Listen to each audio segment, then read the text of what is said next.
जय हिंद। आज हमारा डीएम टेक्नोलॉजी का पहला दिन है। आज हम बहुत छोटे से चीज से शुरू करेंगे, धीरे धीरे फिर आगे जाएंगे।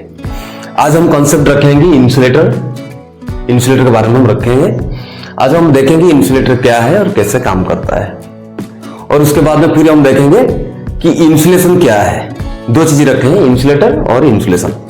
अच्छा, इंसुलेटर क्या है ना? इट्स ए मटेरियल और device that resists prevents the flow of energy such as electricity, heat और साउंड। तो इंसुलेटर ऐसा चीज है जो बिजली, गर्मी और आवाज को आर पार जाने नहीं देता है। ये क्यों जाने नहीं देता है? इसका जो आटोमेटिक बॉन्डिंग रहता है वो टाइटली बाउंड रहता है, जिसके लिए क्या होता है, इसका जो इलेक्ट्रॉन्स रहता है वो एक साइड से दूसरे साइड को फ्रीली मूव कर नहीं पाता है। उसको काम सही से काम करने में ये मदद करता है। फिर क्या देखेंगे, ये क्लासिफिकेशन ऑफ इंसुलेशन। तो इंसुलेशन का वर्गीकरण हम देखेंगे। कितना टाइप का होता है इंसुलेशन क्लास? 7 टाइप का होता है। क्या क्या होता है? YAE, BF, H and C। YAE, BF, H and C, ये 7 टाइप का इंसुलेशन क्लास होता है। अभी इसमें क्या है, अभी हम देखेंगे कि जो Y में क्या क्या आता है, A में क्या क्या आता है, E में क्या क्या आता है, ये सब में कौन सा आता है, ये कैटेगरी में, ये क्लास में हम देखेंगे। और इसमें हर चीज का सेफ टेम्परेचर रहता है, हर चीज का सेफ टेम्परेचर हम देखेंगे अभी इसके ऊपर। अभी इसको डिस्कशन करेंगे।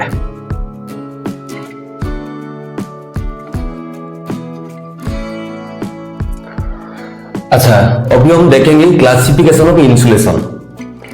इंसुलेशन का वर्गीकरण। कितना क्लास होता है इंसुलेशन का?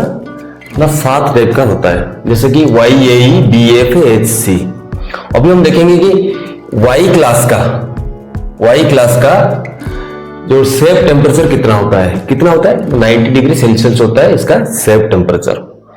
अगर हम Y क्लास इंसुलेशन का कोई मेटेरियल लेंगे तो उसका मैक्सिमम कितना आएगा सेफ टेम्परेचर? 90 डिग्री सेल्सियस के अंदर हम इसको यूज कर सकते हैं। उसके ऊपर चाहिए तो ज्यादा टेम्परेचर तो हम इसको यूज नहीं कर सकते हैं। उसके लिए क्या करेंगे, फिर इससे ऊपर जो टेम्परेचर का जो इंसुलेशन क्लास है हम यूज कर लेंगे। तो पहले हम देखेंगे Y क्लास का कौन सा है? Silk, cotton, paper, rubber, would, ये आता है Y क्लास इंसुलेशन में। अच्छा, अभी हम देखेंगे कि A क्लास के लिए। अच्छा, A क्लास का सेफ टेम्परेचर कितना होता है? 105 डिग्री सेल्सियस इसका सेफ टेम्परेचर रहता है। उसमें क्या क्या मटेरियल आता है? Natural resins, insulating oil, laminated woods, varnished paper, ये आता है हमारा Y क्लास में, A क्लास में आता है।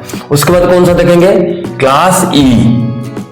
अच्छा, इसका सेफ टेम्परेचर कितना आता है? 120 डिग्री सेल्सियस का सेफ टेम्परेचर आता है। सी में कितना आ गया? 120 डिग्री सेल्सियस आ गया। तो उसमें क्या क्या आता है ना? सिंथेटिक रेसिन एनिमल्स आता है, कॉटन, पेपर, ये सारे आता है हमारा ई कैटेगरी में। अच्छा, अभी हम उसके बाद में देखेंगे कौन सा? बी आएगा। बी का कितना आएगा सेफ टेम्परेचर? 130 डिग्री सेल्सियस इसका सेफ टेम्परेचर आएगा। उसमें क्या क्या आएगा ना? Mica, glass fibre, asbestos, mica, glass fibre, ये आता है। अच्छा, उसके बाद में आएगा एफ क्लास आएगा। एफ क्लास में क्या क्या आएगा? उसमें से सेफ टेम्परेचर कितना? 155 डिग्री सेल्सियस सेफ टेम्परेचर आएगा ना। बार्निश से आता है और माइका आता है, ये इसमें आता है। उसके बाद हम देखेंगे कि क्लास एच का सेफ टेम्परेचर कितना है ना? 180 डिग्री सेल्सियस इसका सेफ टेम्परेचर आएगा। इसमें क्या क्या मटेरियल आएगा ना? ग्लास फाइबर आएगा, एस्बेस्टस आएगा, माइका आएगा और सिलिकॉन रेसिन भी हमारा क्लास एच में आएगा। अच्छा, अभी हम देखेंगे उसके बाद में क्लास सी, ये सबसे हाईएस्ट होता है।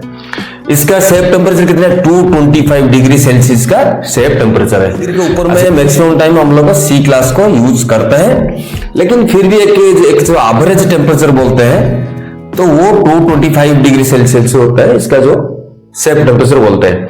अच्छा, इसमें क्या क्या आएगा ना? माइका आएगा, सेरामिक से आएगा। सेरामिक से बोले तो हमारा जो इंडक्शन हीटर में ऊपर में एक प्लेट लगता है वो सेरामिक प्लेट है, ये इसमें आता है। Glass, Teflon, porcelain, silicone resin.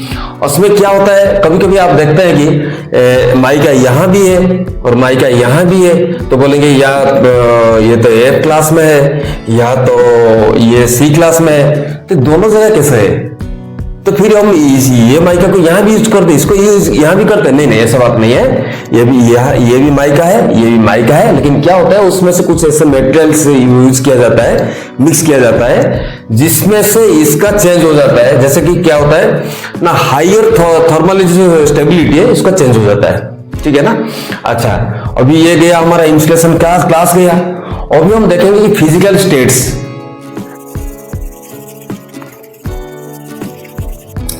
अच्छा, अभी हम देखेंगे फिजिकल स्टेट्स इंसुलेटर का कितना आता है ना, 3 टाइप का आता है। क्या क्या है ना, सॉलिड, लिक्विड और गैसियस। ये 3 कंडीशन में आता है हमारा, 3 स्टेट्स में जो आता है इंसुलेटर। अच्छा, सॉलिड स्टेट में कौन कौन आता है, रबर आता है, ग्लास, माइका, सेरामिक, पोर्सिलिन आता है, वुड, पेपर। ये सारे एक और बहुत सारे है मटेरियल्स है जो सॉलिड स्टेट्स में आता है, लेकिन हमने एक एग्जांपल के लिए डाले हैं। और बहुत मटेरियल्स है, जैसे कि लिक्विड में क्या आता है ना, ट्रांसफॉर्मर ऑयल आता है। जो ट्रांसफॉर्मर के अंदर में जो हमारा ऑयल रहता है वो भी इंसुलेटिंग ऑयल है। अच्छा, और मिनरल ऑयल भी आता है, सिंथेटिक ऑयल आता है, मिनरल ऑयल भी, वो भी जो ट्रांसफॉर्मर रहता है वो भी एक मिनरल ऑयल है। अच्छा, तीसरा चीज कौन सा है ना, गैसियस कंडीशन में कौन आता है ना, एयर।